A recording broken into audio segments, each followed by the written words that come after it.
ॐ भूर्भुवः स्वः तत्सवितुर्वरेण्यं भर्गो देवस्य धीमहि धियो यो नः प्रचोदयात्। मेरे हिसाब से 9 से अबव है सर, यहाँ पे है ना 9 से अबव ही है लगभग। तो आपका जैसा अभी आप जैसे भैया ने बोला कि इनको क्या होता है, कोई पढ़ाई के साथ साथ कोई दूसरा टेंशन आता है तो ये गुस्सा आ जाता है ना। कहीं आपके साथ भी होता होगा ये चीज, ये डिप्रेशन जैसी जो ये है, ये सबके साथ होता है, एक ना एक पॉइंट ऑफ व्यू में सबके साथ होता है। दिक्कत इसमें क्या है, हम इसे वर्स बना देते हैं, हमारी कंडीशन इसे वर्स बना दी। अब आप में से कोई बताइए डिप्रेशन आखिर होता क्या है? कोई जानता है डिप्रेशन के बारे में कुछ? छोटी सी एक पॉइंट पे एक बात, कुछ उसमें सिम्टम्स है कुछ? कोई? चलो कोई बात नहीं, आगे बढ़ो। किसी ने बोला आगे बढ़ो। सही बात। तो इसमें क्या होता है, जैसे डिप्रेशन को हिंदी में कहते हैं अवसाद। एक उत्पन्न कैसे हो जाता है? मान लीजिए आप संघर्ष कर रहे हैं, आप 11th में अच्छे फाइट किया आपने, 11th में आपने पढ़ लिया, अब 12th में पढ़ रहे हैं, 12th में बाई चांस भगवान न करे आप फेल हो जाते हैं, तो आपको सबसे पहले आपके दिमाग में क्या आएगा, मैं फेल हो गया। अभी निराशा पैदा हो गई ना वहां से, जहां आपकी निराशा पैदा हुई, अब आपने हटा दी तो कोई बात नहीं। अब आप हटा नहीं पाए तो वो आपको घर कर जाएगी वो चीज। अब आप अपने अंदर ही अंदर सोचते रहेंगे, जो बहन ने बोला ना ओवर थिंकिंग, आप ओवर थिंक करेंगे, मैं तो फेल हो गया मेरा। अब आप जब आप खुद को ही बोलते हैं बुरा कि मैं फेल हो गया, मेरे से हो ही नहीं सकता, तो आपको अपने आप ही सेल्फ कॉन्फिडेंस डाउन हो जाएगा। जब आपका सेल्फ कॉन्फिडेंस डाउन हो गया तो आप कुछ नहीं कर सकते। डिप्रेशन एक ऐसी चीज है, जब शुरू होती है तब आप सामने वाले को देखेगा, जिसको उसकी नॉलेज होगी, वो बता सकता है ये व्यक्ति डिप्रेशन में। आप कभी उससे वो नहीं कर पाएंगे, आपको पता नहीं चलेगा शुरुआत में। हाँ, जब आपके एक्सट्रीम कंडीशंस बढ़ते हैं तो पता चलता है धीरे धीरे। उसमें भी कई लोग निकल जाते हैं, कई लोग नहीं निकल पाते। जो हमारे जो इंडिया में सबसे ज्यादा जो रेट है, क्या कहते हैं आपका, ये सुसाइडल केस जो होते हैं ना सबसे ज्यादा, उसमें 90% चांस होता है कि वो डिप्रेशन के केस होते हैं। क्यों? क्योंकि वो फाइट नहीं कर पाते उन चीजों से, या वो उस समय इतना अलग हो जाते हैं अपने लोगों से, अपने परिवार से, कि वो उसको वापस बाहर नहीं पाते।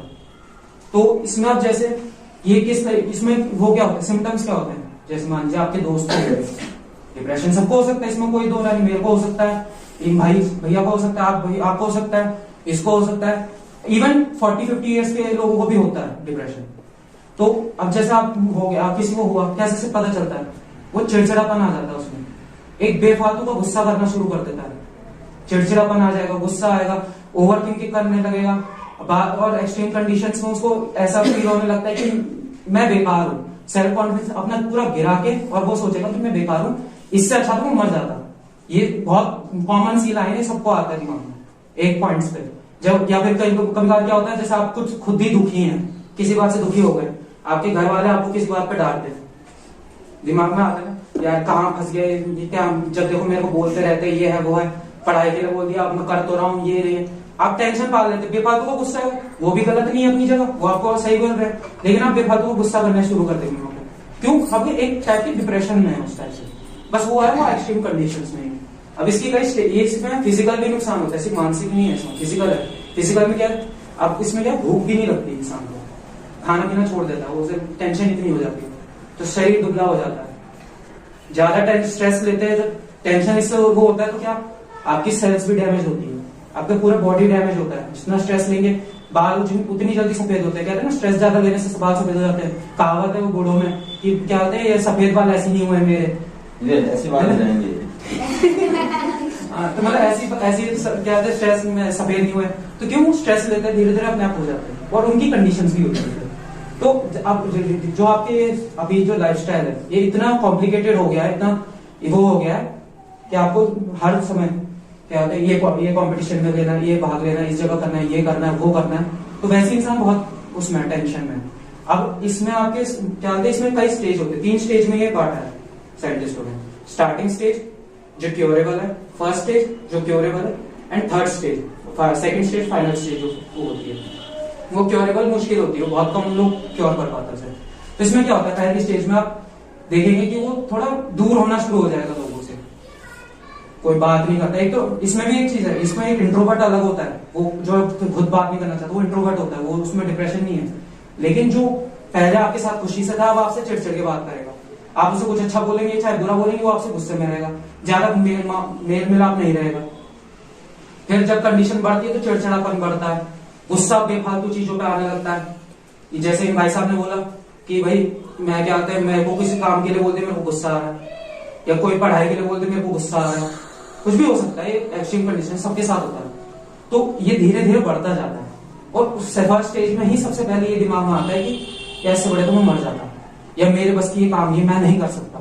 जहां जिस व्यक्ति के दिमाग में ये कभी भी आ गया ना मैं ये नहीं कर सकता, वो धरती पे कुछ नहीं कर सकता, वो कुछ नहीं कर सकता। क्यों? क्योंकि उसने खुद ही मान लिया ना कि मैं ये चीज कर ही नहीं सकता। अगर एल्बर्ट आइंस्टाइन कह देते कि मैं इक्वल टू एमसी का स्क्वायर नहीं निकाल सकता तो निकालते थे, कोई नहीं निकाल सकता था ना, उनके दिमाग में थी तो वो निकाल दिया उन्होंने। जितने भी बड़े बड़े बिजनेसमैन हो, साइंटिस्ट हो, सब एक ही बात हमेशा कहते हैं कि अपने पे भरोसा रखो। अगर तुम्हें अपने पे कॉन्फिडेंस है तो तुम कर सकते हो, दूसरों के भरोसे में मत रहो, अपने ऊपर रहो, कॉन्फिडेंस रखो अपने ऊपर। और गीता में भी लाइन है कि जो मेरे भगवान भी कहते हैं ना, जो खुद की मदद करता है मैं उसकी मदद करता हूँ। जब आप खुद को ही नीचे गिरा देंगे तो भगवान कैसे आपको उठाएंगे ऊपर से? तो फिर अब इसमें क्या, धीरे धीरे आपके जब एक्सट्रीम कंडीशंस बढ़ जाती हैं, अब आपको प्रॉब्लम हो गई, अब आपको पता नहीं चल रहा, आपको प्रॉब्लम हो गई, अब आप क्योर कैसे होंगे इससे? क्योर भी तो होना है। कोई चाहता है कि घर में जाकर ड्रामे पे ले? नहीं ना, कोई चाहेगा? खामा खामा मम्मी उठेंगे चप्पल मार देंगे, चट देर से नीचे बैठ जा, पापा आएंगे 2 मुक्के मारेंगे, कौन नीचे बैठ जा। कब तक? एक्सट्रीम कंडीशन हो जाएगी ना बाद में, घर वाले भी तो नहीं मारेंगे, है ना, घर वाले भी कब तक मार देंगे। तो इसमें आप क्योर कैसे करेंगे? सबसे जो बेस्ट है इसका मेडिटेशन। मेडिटेशन और ध्यान एक ही चीज है। मेडिटेशन को हिंदी में ध्यान कहते हैं। जब इंसान मेडिटेशन करता है माइंड रिलैक्स हो जाता है, वो अपनी पुरानी चीजों को भुलाना शुरू करता है। ठीक है। दूसरा, अब इसमें आप नेचर से जुड़ सकते हैं। कोई पेड़ पौधे के पास जाके, क्या पेड़ पौधे से क्या होते हैं, एक तरीके से जैसे बोलते हैं ना, नेचुरलिस्ट जो होते हैं, जो वो कराते हैं, पेड़ पौधों से बातचीत करते हैं, एक तरीके से ऐसे कहते हैं। तो आप उनके साथ मिल सकते हैं, थोड़ा नेचर में जाएंगे, अच्छा महसूस होता है ना नेचर में, अच्छी अच्छी हवा लगती है चेहरे पे, बढ़िया लगता है। और फिर तीसरा कि आप कोई म्यूजिक सुने जो आपको अच्छा लगता है। ऐसा नहीं है वो आशिकी वाले गाने चला दिए सैड कि भाई मैं तो वैसे ही सैड हूं और सैड हो गया, नहीं। ऐसे सॉन्ग्स जो म्यूजिक्स जो आपको अच्छा महसूस कराते हैं, आपको क्या होती है, क्योर करते हैं। जैसे आपको यहाँ पे नादी ऊपर आते हैं, आपको म्यूजिक सुनाया जाता है, आप उस पर अपना खुद का आप ध्यान लगाते हैं, क्या वो भी एक तरीके का म्यूजिक है, रिलैक्सेशन साउंड है, वो आपको माइंड को रिलैक्स कर देता है। तो फिर ये चीजें आपको ध्यान देने वाली है। चौथा आपको क्या है, एक्सरसाइज। आप एक्सरसाइज करते हो तो आपको माइंड थोड़ा धीरे धीरे शांत हो। सुबह सुबह एक्सरसाइज करते हैं, नेचर भी है, हवा भी है, माइंड रिलैक्स हो जाता है आपको। तो इन चीजों से आप अपने आप को क्योर कर सकते हैं। और जैसे जैसे आपका क्लास बढ़ रही है, टेंशन भी बढ़ेगा। आप 10th में आएंगे तो टेंशन होगा, 11th में आएंगे तो अलग टाइप का टेंशन हो जाएगा, यार ये हाइपोथेसिस क्या हो गया, ये क्या हो गया, तो ये सब चीजें बढ़ जाएंगी। ठीक है। तो अगर किसी को प्रॉब्लम हो, आपके उसमें हो, किसी को भी हो, तो आप उसको क्योर कर सकते हैं। ठीक है। कोई बात ऐसी जो आपको कुछ समझ में ना आई हो या कुछ पूछना हो, कुछ भी नहीं, ठीक।